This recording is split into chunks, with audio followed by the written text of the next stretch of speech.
Hello students. तो जैसा कि आप सभी लोगों का देखिए, दिल्ली पुलिस का जो डेट है एग्ज़ाम का वो पूरी तरह कंफर्म हो चुका है आपका कि आपका 14 नवंबर से जो है आपका एग्ज़ाम होना है। और कुल आपके जो है 15 दिन एग्ज़ाम चलने वाले हैं। तो ऑलरेडी हमने जो प्रैक्टिस सेट वीडियोस हैं दिल्ली पुलिस एग्ज़ाम के लिए वो बना रखे हैं। 20 वीडियोस आपको हम यहाँ पर प्रोवाइड करा चुके हैं, जो कि सारे के सारे प्लेलिस्ट में आपके मिल जाएंगे। दिल्ली पुलिस जो कांस्टेबल के नाम से प्लेलिस्ट है। आज आपका जो है यहाँ पर 21 नंबर का वीडियो होने वाला है, यानी 21st वीडियो है ये। तो आप लोगों को बस क्या कर देना है कि वीडियो को लाइक कर देना है सबसे पहले। बाकी शेयर कर सकते हैं, अगर आपके दोस्तों में कोई अगर एग्ज़ाम की तैयारी कर रहा है इसी की, तो आप शेयर भी करिए उन्हें। बाकी आपको बस सेशन के लास्ट तक बने रहना। चलिए शुरू करेंगे। पहला क्वेश्चन यहाँ पर है कि मेजर ध्यानचंद किस खेल से संबंधित है। देखिए क्वेश्चन बिल्कुल आसान है, लेकिन इनसे जो जुड़े हुए हम कुछ और फैक्टर देखेंगे वो आपके एग्जाम के पॉइंट ऑफ व्यू से जो है इंपॉर्टेंट बनेंगे। जैसे कि मान लीजिए यहाँ पर मेजर ध्यानचंद का खेल पूछा गया, तो ये तो हॉकी है, सभी को पता है, बिल्कुल साधारण सा क्वेश्चन था। लेकिन इसमें जैसे ही आप आगे जाएंगे देखेंगे तो आपका इनसे यहाँ पर बोला जाता है, जो आपके हॉकी के जादूगर भी कहे जाते हैं। तो आपका क्या होता है कि हॉकी के जो है जादूगर भी कहे जाते हैं। तो ये भी आपको याद रखना है। तो ये भी आपका उपनाम एक तरह से हो जाता है। इनके बारे में और बात करें, देखिए अवार्ड से अगर हम बात करें कि जो आपके पुरस्कार हैं, यानी कि आपसे ये पूछा जा सकता है, इनसे रिलेटेड जो है पुरस्कार आपसे पूछे जा सकते हैं। तो 1956 यानी कि 1956 की बात कर लें तो इनको पद्म भूषण से सम्मानित किया गया, क्योंकि इनके पुरस्कार भी आपसे पूछे जाते हैं। और मोस्ट इम्पॉर्टेंट जो चीज़ है यहाँ पर गोल, अगर इनकी आत्मकथा का नाम पूछ लिया जाए, यानी कि बायोग्राफी का इनके नाम क्या है, तो वो गोल नाम की इनकी बायोग्राफी है। ये कई बार एग्जाम में पूछा गया है।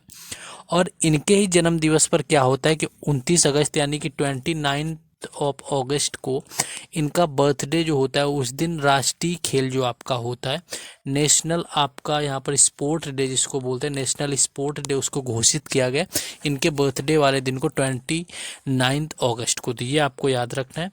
और इन्होंने क्या किया है कि इनके नेतृत्व में जो है भारत ने 1928, 1928, 1932 और 1936 लगातार इन जो 3 ओलंपिक थे इन्होंने हॉकी में पदक जीते हुए हैं। तो इनसे रिलेटेड आप ये सारे फैक्ट याद रखेंगे, यहीं से क्वेश्चन जो है आपका बन जाता है एग्जाम के अंदर।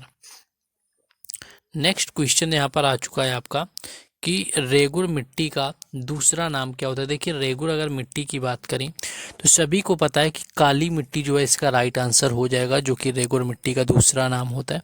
बाकी अगर बात करें कि ये सबसे उपयुक्त किसके लिए होती है, तो सबको पता होगा कि जो कपास की खेती होती है उसके लिए क्या होता है, रेगुर मिट्टी सबसे उपयोगी यानी कि बेनिफिशियल मानी जाती है। इसे ही काली मिट्टी कहा जाता है। बाकी जो इसका निर्माण होता है वो क्या होता है कि जो बेसाल्टिक चट्टानों के अपक्षय के कारण जो कि बनती हैं। तो ये आपको यहाँ पर याद रखना है, बेसिक जो चट्टानें होती हैं। और मुख्यतः अगर आपसे ये पूछ लिया जाए कि मुख्यतः ये पाया किन किन राज्यों में ये मिट्टी जाती है रेगुर, तो एक तो आपका गुजरात आ जाता है और दूसरा जो है वो आपका आता है महाराष्ट्र। इन दो राज्यों में जो है काली मिट्टी यानी कि रेगुर मिट्टी आपकी पाई जाती है। नेक्स्ट आगे देखेंगे क्वेश्चन को। नेक्स्ट है कोशिका का अध्ययन क्या कहलाता है। देखिए कोशिका के यहाँ पर अध्ययन की बात करी गई है, तो ये आपका साइटोलॉजी आपका कहलाता है, यानी कि साइटोलॉजी जो है यहाँ पर राइट आंसर हो जाएगा आपका। जिसमें क्या होता है कि कोशिका विज्ञान इसको कहते हैं। इसके अंदर क्या होता है, आपकी जो सेल्स होती हैं उनके बारे में हम स्टडी करते हैं, दैट इज कॉल्ड आपका यहाँ पर साइटोलॉजी, जिसका सेल बायोलॉजी भी आपका कहलाता है। और कोशिका के जो वैज्ञानिक अध्ययन को आपको साइटोलॉजी बोलते हैं। बाकी जो आपका हिस्टोलॉजी की अगर आपसे कभी बात करी जाए कि हिस्टोलॉजी क्या होता है, तो हिस्टोलॉजी होता है ये कोशिका ऊतक और अंगों के जो आपके माइक्रोनोटॉमी होता है इसके बारे में आपका होता है। नेक्स्ट क्वेश्चन है कि एंजियोस्पर्म के प्रजनन भाग में स्थित होता है। तो ये देखिए फूल जो होते हैं वो आपका फूलों के जो आपका प्रजनन भाग होता है वहाँ पर क्या होता है, एंजियोस्पर्म वहाँ पर प्रेजेंट होता है, यानी कि उपस्थित होता है। तो ये आपसे पूछा जा सकता है कि फूलों के जो प्रजनन भाग होते हैं, यानी कि जो प्रोडक्टिव यानी कि प्रोडक्शन पार्ट होते हैं, वहाँ पर क्या आपका जो है वहाँ पर प्रेजेंट होता है, आपका उपस्थित होता है, तो वो एंजियोस्पर्म होता है, दैट इज कॉल्ड एंजियोस्पर्म। तो एंजियोस्पर्म जो है जो संवहनी पौधे होते हैं जिनमें कि जड़ें भी होती हैं, तने और पत्तियां इत्यादि होते हैं। और जिम्नोस्पर्म के जो विपरीत जैसे कि कॉनिफर और जो साइकेड्स एंजियोस्पर्म के बीज एक फूल में उगाए जाते हैं। तो ये आपका जो है जिम्नोस्पर्म से क्वेश्चन यहाँ पर पूछा गया था। नेक्स्ट क्वेश्चन है कि ज्वालामुखी में तरल एवं गर्म निकलने वाले पदार्थ को क्या बोलते हैं? देखिए, जब आपका ज्वालामुखी विस्फोट होता है तो जो वहाँ पर चीज़ें निकलती हैं गर्म होकर, उसको मैग्मा बोला जाता है। तो ये आपको याद रखना है, आसान सा क्वेश्चन था। जो गर्म वहाँ पर लावा निकलता है ज्वालामुखी की फटने से, वो आपका मैग्मा कहलाता है। मैग्मा क्या होता है कि पृथ्वी की सतह से नीचे स्थित आपका अत्यंत गर्म और तरल अर्ध तरल चट्टान वगैरह होती है, जिसमें कि आपका होता है कि खनिजों का एक मिश्रण होता है, जो कि आपका यहाँ पर मैग्मा कहलाता है। नेक्स्ट क्वेश्चन आगे है कि तीनों सेनाओं का प्रमुख कौन होता है? देखिए, अगर तीनों सेनाओं के अगर प्रमुख की बात कर लें यहाँ पर कौन होता है, तो आपका राष्ट्रपति जो है इसका राइट आंसर हो जाएगा, जो कि तीनों सेनाओं का प्रमुख होता है। और राष्ट्रपति होते हैं जो कि जल सेना, थल सेना सभी का होता है, और इनके आज्ञा के बिना जो है कोई भी युद्ध नहीं कर सकती। तो यहाँ पर राष्ट्रपति जो है आपका राइट आंसर हो जाएगा। नेक्स्ट क्वेश्चन आगे है, आयुष्मान भारत योजना किस मंत्रालय के अधीन आता है? देखिए, आयुष्मान योजना की बात करें तो 2017 के टाइम जो है आयुष्मान योजना शुरू करी जाती है। और सबसे पहले ये कहाँ पर शुरू हुई? तो सबसे पहले शुरू हुई थी जाकर के झारखंड में। और इसके तहत क्या होता है कि 5 लाख रुपए का आपका बीमा होता है, यानी कि आपका स्वास्थ्य बीमा होता है। अगर आप किसी कारणवश बीमार हो जाते हैं तो आपको हॉस्पिटल जब जाएंगे तो वहाँ पर 5 लाख का जो इलाज है आपका, वो मुफ्त में किया जाएगा। तो ये आपका हो जाता है, जो कि आपके वर्तमान में क्या है कि बढ़ा करके 10 लाख किया गया था। 2017 में इसकी शुरुआत हुई थी आयुष्मान भारत की, झारखंड से। इसमें क्या होता है कि स्वास्थ्य और परिवार कल्याण जो मंत्रालय होता है उसके अधीन आपका आता है। तो ये पूछा गया था कि ये जो पहल है आयुष्मान योजना की, वो किस मंत्रालय के अंतर्गत आती है? तो यहाँ पर आपका हो जाएगा जो कि स्वास्थ्य और परिवार कल्याण मंत्रालय है।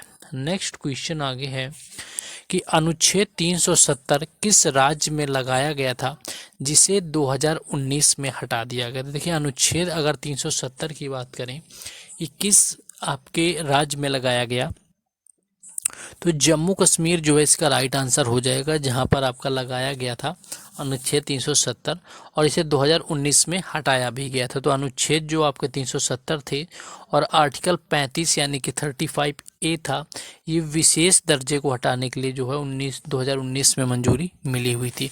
ये क्या करते थे कि विशेष दर्जा देते थे, वहाँ पर आपकी CRPC और IPC जो है लागू नहीं होती थी जम्मू कश्मीर के अंदर। वहाँ पर रणविजय सिंह वहाँ के राजा थे, उनकी जो संहिता वहाँ पर होती थी वो आपकी लागू की जाती थी। नेक्स्ट क्वेश्चन आगे देखेंगे। नेक्स्ट जैसे आपका क्वेश्चन है कि निम्न में से कौन सा नृत्य जो है राजस्थान से संबंधित है? तो देखिए, इस तरह से अगर आपके क्वेश्चन आए तो घूमर देखिए आपका होता है राजस्थान का, जो कि आपका काफ़ी प्रचलित है। एक आपको गणगौर जो होता है आपका धार्मिक त्यौहार, इसको भी याद रखना है, कई बार पूछा जाता है। इन सब के बाद जो आता है, एक आता है आपका कालबेलिया। तो कालबेलिया भी जो है आपको याद रखना है, कालबेलिया जो है वो भी होता है। घूमर तो आपको सभी को पता ही है। इसके बाद आपका चारी हो गया, झूलन लीला हो गया, कालबेलिया आपका पता है। यहाँ पर भवई नृत्य है, ये भी होता है। तो आपका कालबेलिया क्या होता है? सपेरा नृत्य होता है, जिससे कि अगर संबंध की बात करें किसका संबंध है, तो गुलाबो सपेरा का कई बार पूछते हैं किस नृत्य से संबंध है, तो ये है यहाँ पर कालबेलिया से। और इसको 2010 में क्या किया गया कि यूनेस्को की जो विश्व धरोहर होती है, यानी कि अमूर्त धरोहर के अंतर्गत इसको शामिल किया गया था। तो ये क्वेश्चन याद रखना है, इंपॉर्टेंट क्वेश्चन यहाँ से बन सकता है।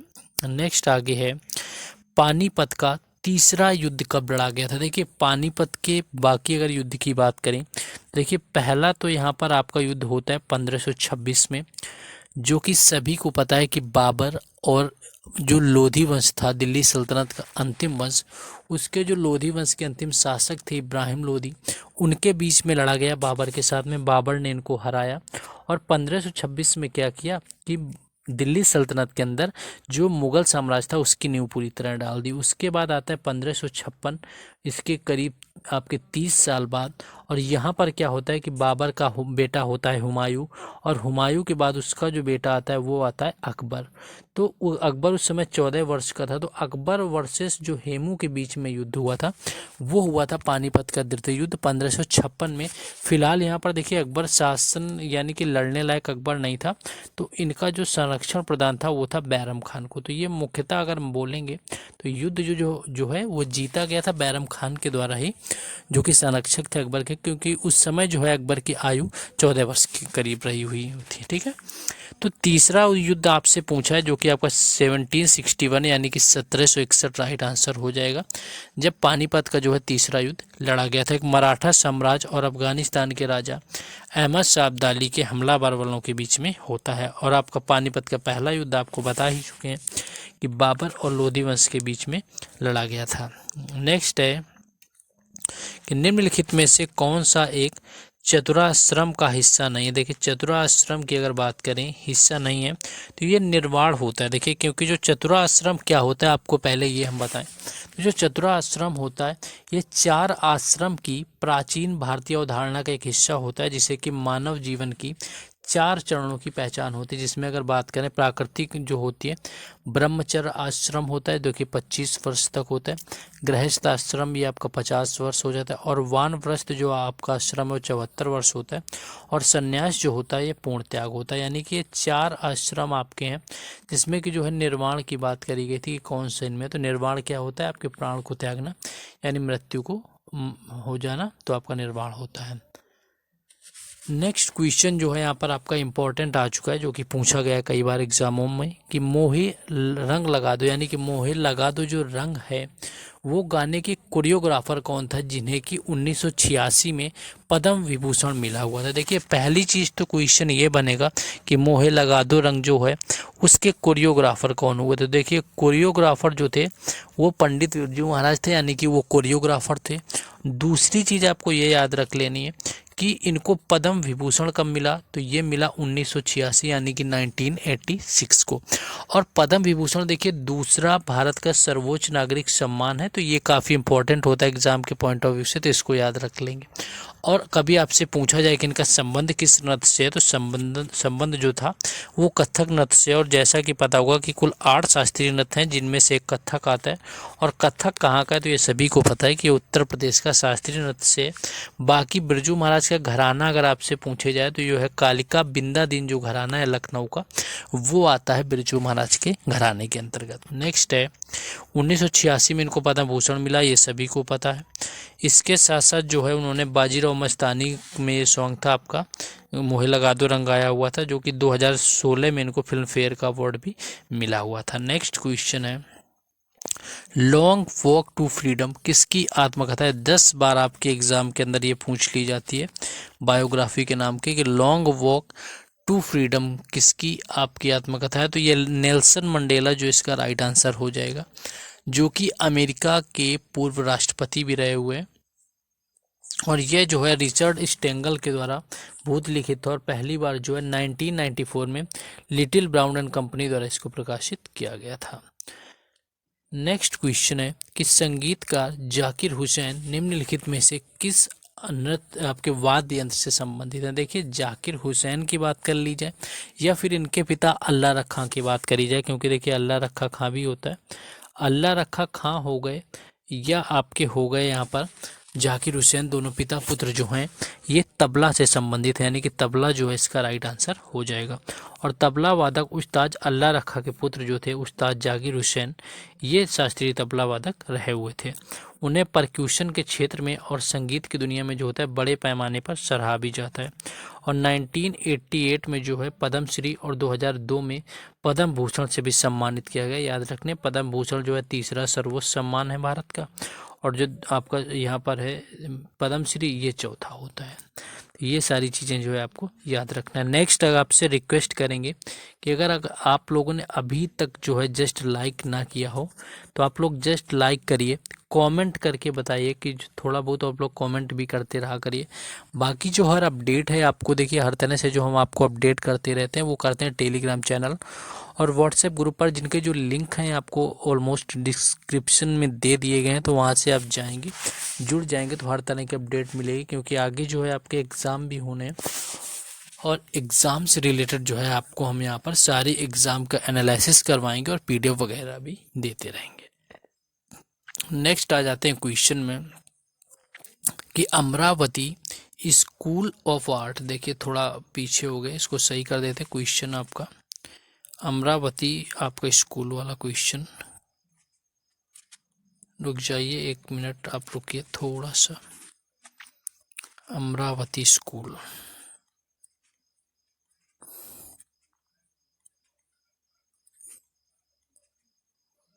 चलिए आगे आपका क्वेश्चन कि जो अमरावती स्कूल ऑफ आर्ट है किस क्षेत्र के सातवाहन के संरक्षण में विकसित किया गया। तो देखिए अमरावती अगर स्कूल ऑफ आर्ट की बात करें कि ये किस सातवाहन संरक्षण में विकसित किया गया, तो ये आंध्र प्रदेश में किया गया, जो कि आपका अमरावती क्या है क्योंकि ये राजधानी ही है आंध्र प्रदेश की, तो यहाँ पर आपको सोचने जैसा कुछ नहीं था।